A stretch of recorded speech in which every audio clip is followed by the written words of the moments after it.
let's take a look, at what you said a while ago, that when it comes to the NPP as a party, well, they love him into them and they believe in him.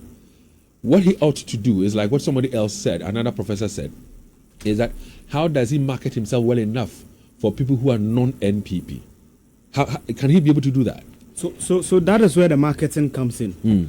Dave, there's a political marketing to every election, and that is where his political marketers must come in. And if you remember, I told you the day that I appointed Fifi Boafo, I used a certain word, level-headed, calm, and he's more focused in communication. Because, David, you can pick the course. There are many people who've not seen Napo, but they also play into the arrogance tag. And Dave, you can do that based on perceptions and how they perceive. You see the video where John Sam George is throwing the sand, the interview about the diploma student for mine and all that now degree for the diploma teacher. And even the other one on Qatar. Exactly. And that he organized a demonstration yes, in the and for me, some of these issues, and yesterday Leo was alluding to this morning, that some of the issues that he was talking about. For example, the diploma teachers and the graduate teachers. When even like the journalists chose the graduate teachers.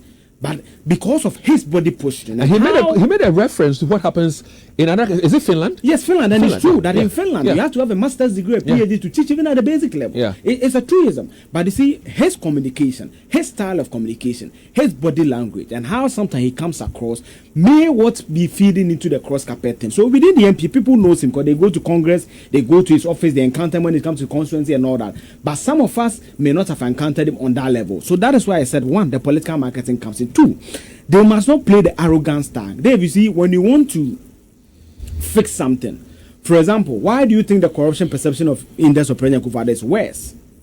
Because people perceive him that he clears his appointees.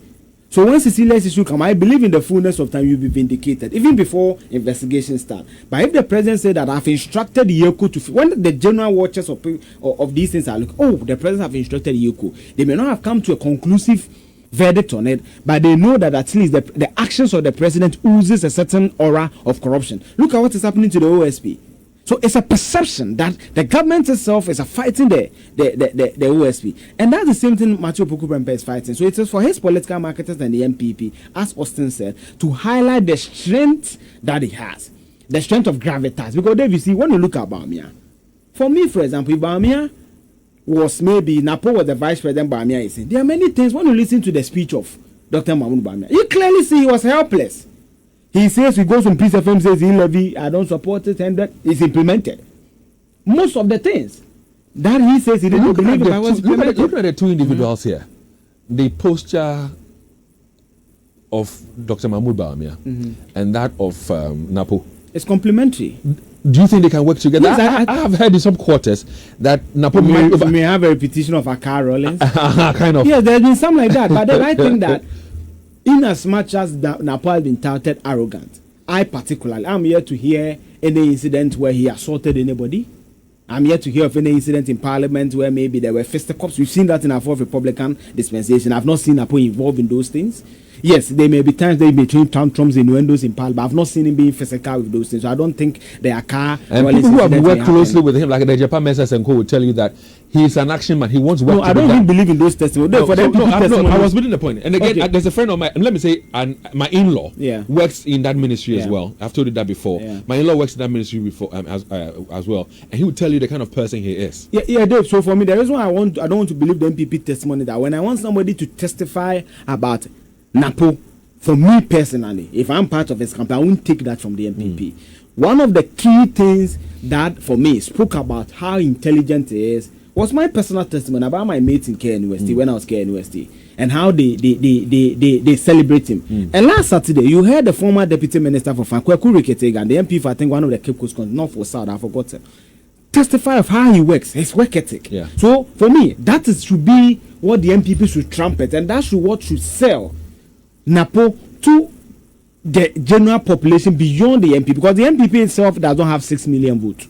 They don't have 6 million subscribers. They have just about 2 to 3 million supporters, and the others being sympathizers, and also people who are undecided. To add to what you're saying, you will agree with me that there are a lot of people who, due to the hardships that we're faced with right now, have made up their minds not to vote. Apathy has set in. with his endorsement and nomination, do you think here in the Ashanti region, for such persons, Napo can change their mind so they can go out there and vote? There were hardship in 2020. The MPP got 1.7 million votes. The Ashanti region is Ashanti region. Whether we like it or not, they will vote for the MPP. Dave, have you not heard people complain about issues in Accra? Oh, it's the way they are normal. It's their political bellwether. It's not different from the MPP when you from the NDC when you go to the voter region. Everywhere in politics, every country in our country, when you go to US, their state, no matter what happens, is a democratic state. Their state, no matter what happens, is a Republican state. They also have their swing like we have our swings. But there are people, no matter what, they vote Democrat, they vote Republican. There are people, no matter what, they vote Labour, they vote Conservative. There are people, no matter what, they vote MPP, they vote NDC. I don't think the hardships in our country will change much in Ashanti region. But as Austin said, it is for the MPP to say to them that yes, there are hardships, but this is a gentleman we are bringing. And if you give this gentleman the mandate, he will do more. I think that more of the hardships will be fought by Bawumia.